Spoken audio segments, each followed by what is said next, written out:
I talked about the northern hemisphere and the southern hemisphere, but I didn't talk about the equator and the countries that are in the equator.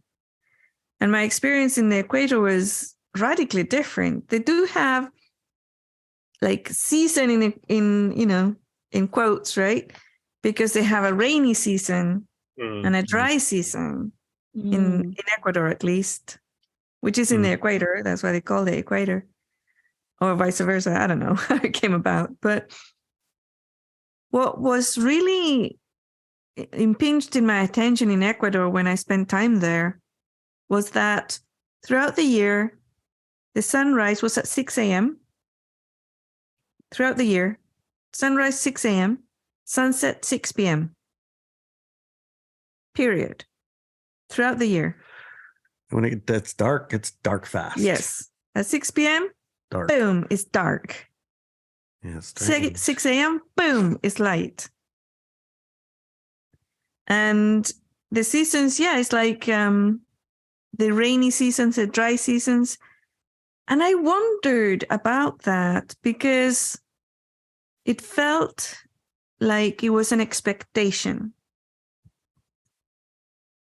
And I didn't stay long enough to get the full cycle, but I was there when it was in dry season. And we were doing an event there with the school that I had founded with some other people. And the hotel where all the students were staying at, their wells dried up. And they were very uncomfortable. They didn't have water. They had to have water brought in, and it was also only for drinking, and you had to wash yourself down with a cloth. It was uncomfortable for the people staying there. You couldn't flush the toilets. And there was quite a large group. So as we were talking about the weather and things like that, and they were saying, oh, well, Inelia, I was one of the teachers. How do you manifest rain? And I explained to this group of powerful individuals the method that I used to manifest rain. And as I was explaining it, I didn't realize that the whole group was doing it. Mm-hmm.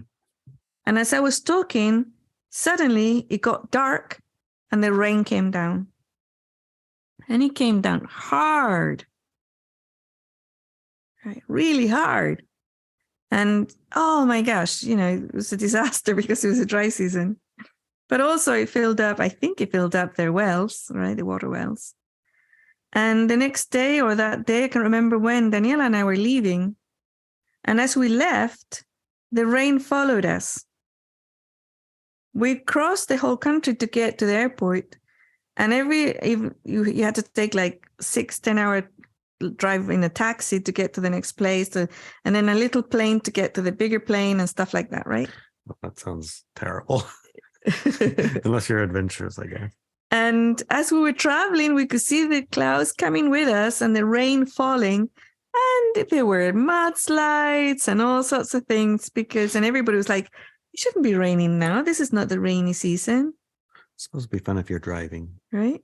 Yeah. So it's like, what happened? And we got to the little airport and it's like they had to delay the airplanes because the rain just arrived and it was hard and they had to let it pass a little bit or get used to it. I don't know what they do in airplanes or airports.